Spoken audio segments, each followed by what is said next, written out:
All right, viewers, once again, it is story time. Thanks for tuning in. Hit a like, hit a subscribe, hit a share. This is a story about this. Once again, we're going back to the jobs I've done. I've done some pretty crazy jobs in my lifetime. So this one is about when yours truly joined the Air Force. This is June 14th, June 14th of 1995, last century. Nerdicane, became Airman Nerdicane. Well, technically, you don't become Airman Nerdicane until you're finished, but it was the day I joined the Air Force. I shipped off and got yelled at for a while. So I'm gonna tell the story of over the next week. I'm gonna tell the story of my time in basic training, and not just basic training, but the whole process of MEPS. So this one's about MEPS, and MEPS, if you don't know, anybody who's joined the military, they know MEPS. You go to MEPS. You don't just go in the military, you don't just like sign up and then they put you on a bus. It's not like that. Maybe it was back in the Vietnam era when there wasn't, when we weren't a volunteer force, a fully volunteer force. But now you get taken, you go to MEPS first. What you do is you sign up, recruiter does all this stuff, checks your stuff, and then they go to MEPS. Now MEPS is like a giant physical. It's a huge facility for giving physicals. So you go there, and there's a bunch of other people there. This is your introduction to what we call in the military, hurry up and wait. This is your first, this is hurry up and wait 101. You're going to spend all day at MEPS. I remember getting to MEPS at 6 a.m., and I was really surprised that a government building was open at 6 a.m., but I didn't get out of there until about dinner time, and it was just... it was the longest process. It was an incredibly long day. I would say the longest day, but no, the first day of actual basic training is your longest day. It's the longest day you're ever going to have in your life. So what you do is you get there and you're going through all these processes, and I remember doing it. And what you see on your screen right now, that's a color blindness test. Everybody who did it before me, no problem. I'm thinking, okay, I'm not colorblind. I'll just knock this thing out and go in there. So I go in there and I look down into it, and it's almost like it's like an old school microscope that you look down into. So I look down into, and the guy doing the test goes, what number do you see? And I didn't see anything.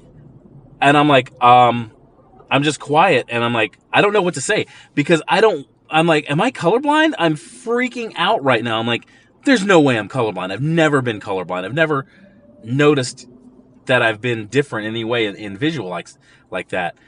So it's a really long, awkward pause when I'm freezing and I don't know what to do and I don't know what to say. And he's like, sir, what number do you see? And it's very pointed. So I'm like, I don't see anything. And he starts to write down on the thing, on his clipboard, color. I'm thinking, holy crap, this dude, I'm colorblind, and I'm not going to go in the Air Force. I'm going to be eliminated like during MEPS, which was just ridiculous to me.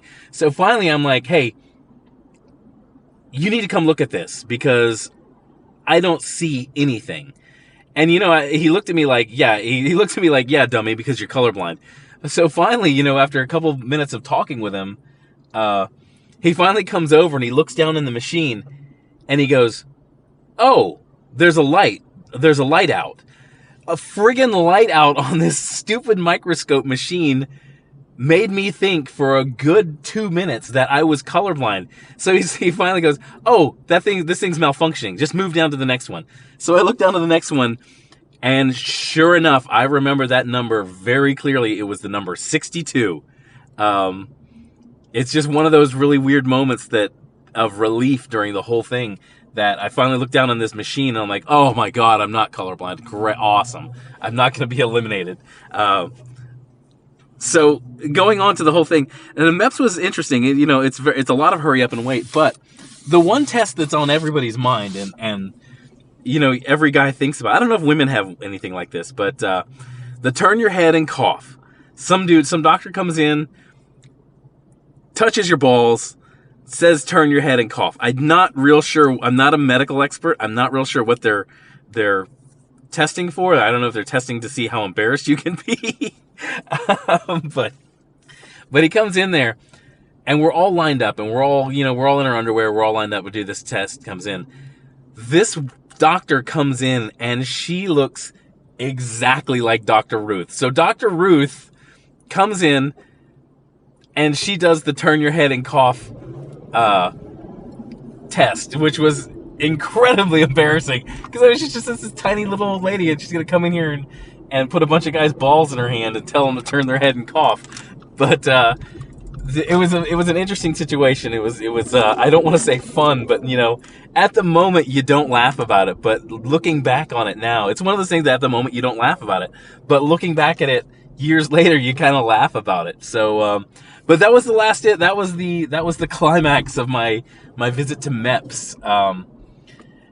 So I get out of there, and I'm really surprised that my recruiter was there when I got out. He was there to pick me up. I thought I was going to have to, hop on the MARTA and take that back. But as soon as I get out, now I don't know if this was a plant. It's in downtown Atlanta. I don't know if this was like an OSI plant or what. But some dude, as soon as I walk out of the door, comes up to me and says, "Hey man, you want some weed?" And I'm like, I'm standing in front of my recruiter, and this dude just asked me if I wanted weed. And, footnote to this, I had never smoked weed until I was like in my 30s. But, yeah, I was like, he's just kind of be like, bruh, I'm in front of my recruiter. I mean, no, I never did that, but I was like, no thanks. But it just seemed a little too coincidental that as soon as I get out of MEPS and as soon as all my testing is done, including the drug testing, somebody walks up to me and asks me if I want drugs. So that was MEPS. I think, oh my God.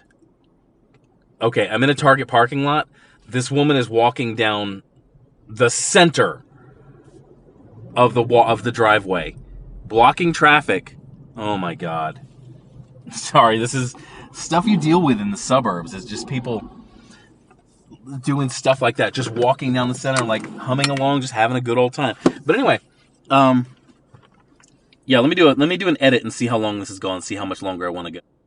Okay, so I'm gonna wrap this one up on this one. I don't want to go over 10 minutes with these things. I know 10 minutes is like the magic number on YouTube, but yeah, I don't think I'm gonna wrap this one up. But that was MEPS, and MEPS was interesting, and oh boy, the next one I may record today if I get some time. I got some work to do at home, but the next one is going to be about the flight to San Antonio, and then the original, the first processing you get when you get to basic training, and then your first quote unquote day. Your first day is not actually a day. It's like, I'll explain it in the video, but it's not actually a day, but it's the longest stretch of time you're ever going to deal with in your life. Now, I don't know if the Army or the Marines are different, but I'm going to tell you what the first quote-unquote day is like in basic training for the Air Force in 1995. I joined in 1995.